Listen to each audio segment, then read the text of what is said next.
Hello everyone, welcome to the Lighthouse Church Sermon Broadcast. The title of our message today is When Suffering Stays. We serve a wonderful God. He has done so many wonderful things. He sent Jesus to save us from the oppression of the devil and the slavery of sin. And He's shown us His love and His power in so many other ways. He provides. He heals, He delivers. There are so many glory stories that we can tell about the great things that God has done. I love to hear those stories. But then there are those other stories, those not so glorious stories. There are times when suffering comes and it stays. These are truly difficult days. They are often marked by big questions like, what is God doing? Why is this happening? Today, I want us to look at the Bible to seek help for those times when suffering stays. As we do this, I am very aware that this is a very sensitive subject. I'm aware that some of us really need a person to walk with us in our trial, not just recite some Bible verses. I've been there. I understand. But having said this, I sincerely believe that this message will help us. It'll help us with our own trials, and it's going to help us as we try to help others in their trials. We're going to learn from the Apostle Paul. Now, Paul was a man of great faith. He had a huge impact on many nations. He had experienced God's deliverance from the most overwhelming trials. But he was also no stranger to suffering. So who better to speak into this subject than a man like that? Listen to what he wrote about one of the severe trials that God had delivered him from. It's found in 2 Corinthians chapter 1, verses 8 to 11. I'll read all texts from the New International Version. We do not want you to be uninformed, brothers and sisters, about the troubles we experienced in the province of Asia. We were under great pressure, far beyond our ability to endure, so that we despaired of life itself. Indeed, we felt we had received the sentence of death. But this happened that we might not rely on ourselves, but on God who raises the dead. He has delivered us from such a deadly peril, and He will deliver us again. On Him we have set our hope that He will continue to deliver us as you help us by your prayers. Think about the words that Paul used to describe this trial. Great pressure, far beyond our ability to endure. They despaired of life itself. They felt that they'd been sentenced to death. This was a really severe trial, an overwhelming trial. But God delivered them from this overwhelming trial. And this gave Paul faith for his future trials. If God had delivered him from that trial, he could surely trust Him to deliver him from any future trials. But as Paul continued in his letter, he went on to share a very different experience. 2 Corinthians chapter 12, verses 7 to 10. Therefore, in order to keep me from becoming conceited, I was given a thorn in my flesh, a messenger of Satan, to torment me. 3 times I pleaded with the Lord to take it away from me. But He said to me, my grace is sufficient for you, for my power is made perfect in weakness. Therefore I will boast all the more gladly about my weaknesses, so that Christ's power may rest on me. That is why, for Christ's sake, I delight in weaknesses, in insults, in hardships, in persecutions, in difficulties. For when I am weak, then I am strong. Wow, this is a very different testimony from the last one, isn't it? Here was another very severe trial, and here was Paul crying out for deliverance again. But this time, God said no to Paul's pleas. His suffering stayed. Now, we don't know what Paul's thorn was. There are many theories. Here are some. It could have been continual pain, perhaps related to his eyes after being blinded by the Lord's glory. It could have been continual flashbacks of the violent atrocities that he had committed. It could have been continual persecution of some sort. Whatever it was, it tormented him. Perhaps it's better that we don't know what it was, because that's not the focus of his message. Let's look at what we know happened. Firstly, Paul was suffering from something that was tormenting him. It was a severe condition. Secondly, Paul had pleaded with the Lord, with all of his faith and all of his confidence in him, to end this torment. Not once, but 3 times. Thirdly, we know that the Lord had said no to Paul's pleas to end this torment, telling him that his grace was enough for Paul. Fourthly, the Lord also told Paul that his power would be perfectly demonstrated through Paul's weaknesses. So, Paul changed his view of weakness. Instead of pleading for relief, he began to find delight in the way that the Lord sustained him and used him in spite of his weaknesses. And Paul found a new kind of strength. It was the Lord's power working in him in spite of his weakness. The first testimony in his letter teaches us a lesson about the power of God to deliver us from overwhelming trials. The second testimony teaches us a very different lesson. Let me present this lesson in 3 points. Firstly, it teaches us that God is in charge of our trials and may sometimes say no to our pleas for rescue. Friends, God is in charge of our trials. We need to understand this. Our prayers are not in charge. Our faith is not in charge.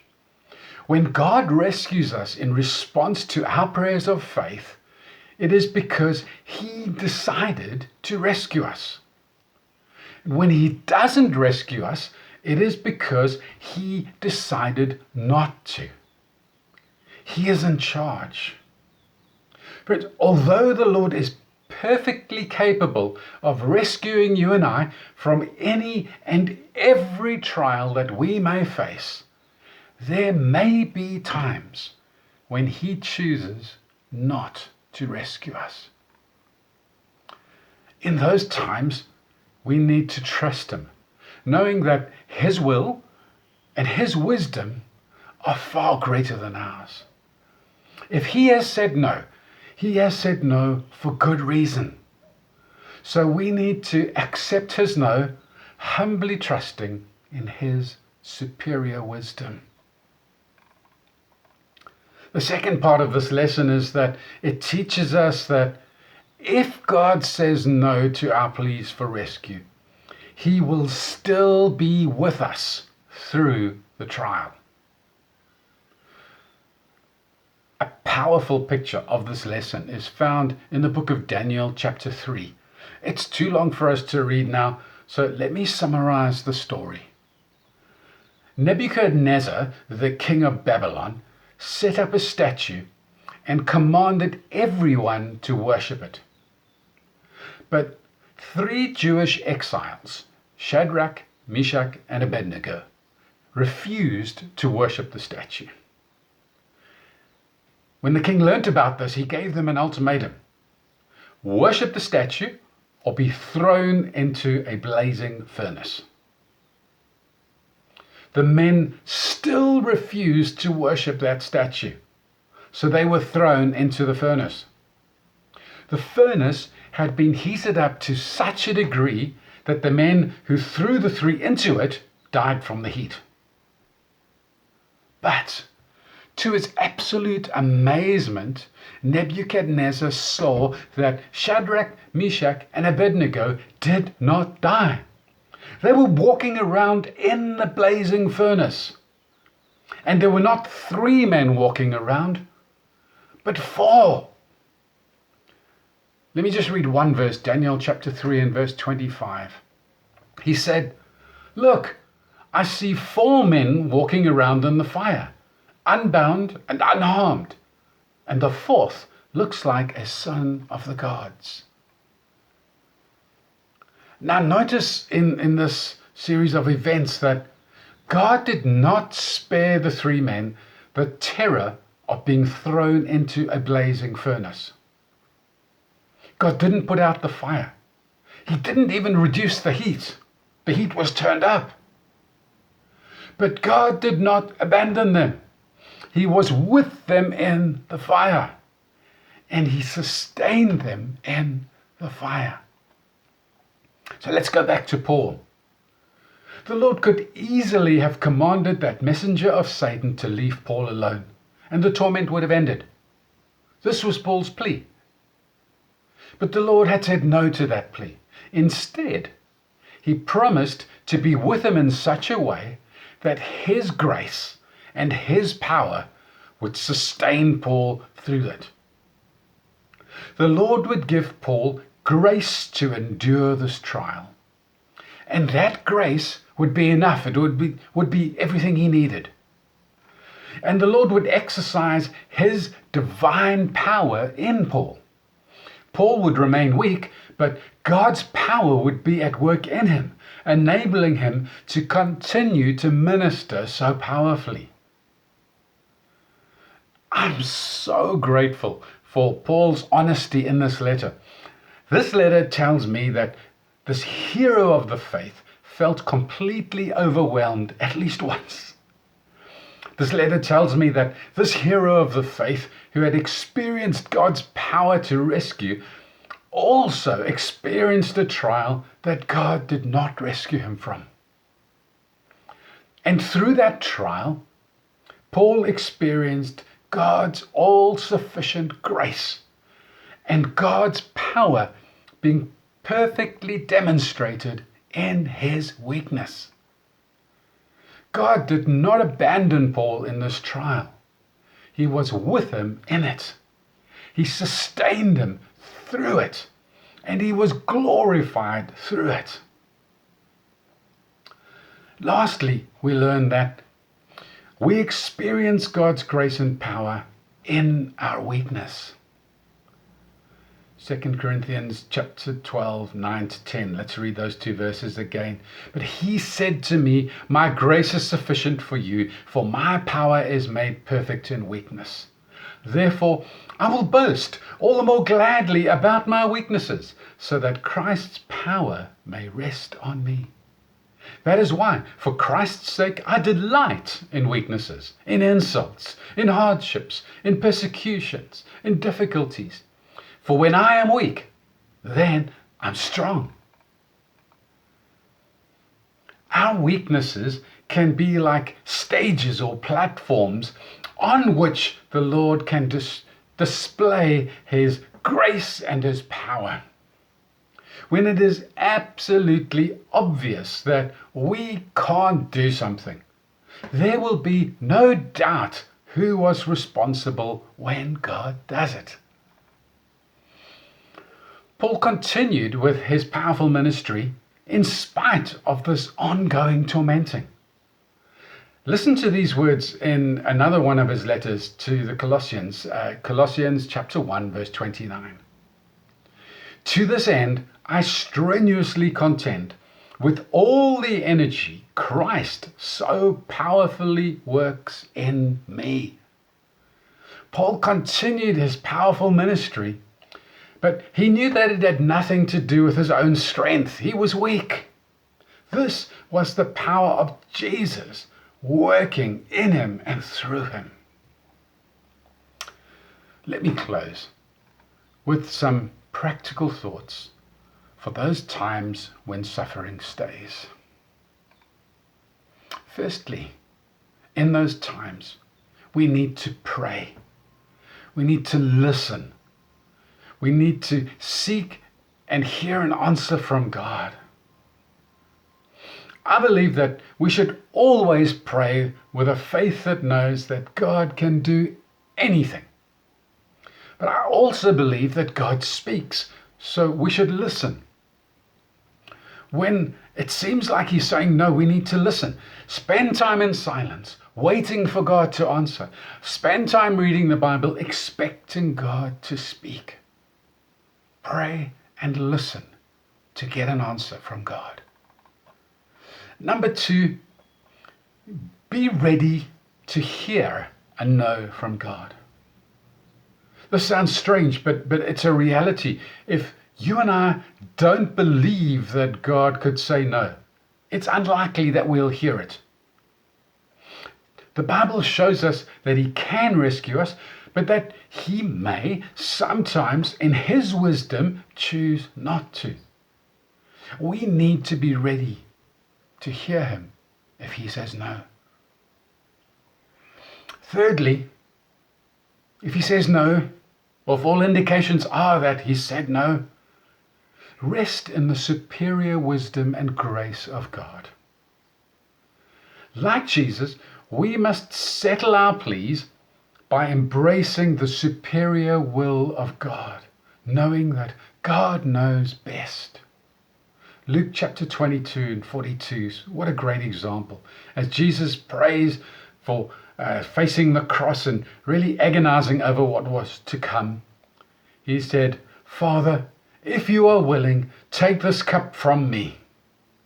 Yet not my will, but yours be done." Rest in the superior wisdom and grace of God. Fourthly, rest in the grace of God for that trial. Think about this. If God is okay with his power being perfectly demonstrated in our weakness, then we can also be okay with that weakness. If he has grace for us, then we must also have grace for us. Practically, that may mean living within the limitations of your trial. Perhaps you have reduced energy, or reduced strength, or reduced ability to focus. Give yourself grace for this. Don't beat yourself up for a condition that God has not healed.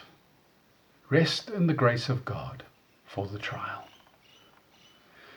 And number 5, expect the power of God to be demonstrated. Begin to see your trial or your weakness that has become so obvious as a stage, as a platform on which God will perform.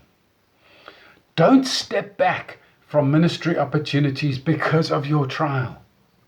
Our trials can actually position us for significant ministry as God shows his grace and his power through our weakness. There are many examples of this. 2 famous examples are Joni Eareckson Tada and Nick Vujicic. I'm sorry, I'm probably not pronouncing either of their names correctly. Both of these people are severely disabled, but God has used them powerfully. Sometimes these trials just put us in such a position to minister to others. Let's expect the power of God to be demonstrated through our trial. That's it. Friends, let's never stop praying for miracles, breakthrough, deliverance. But let's also understand that there may be times when God, in his infinite wisdom, says no to one of our pleas. In those times, let's rest in His all-sufficient grace. And let's trust Him and expect Him to show His perfect power in our weakness.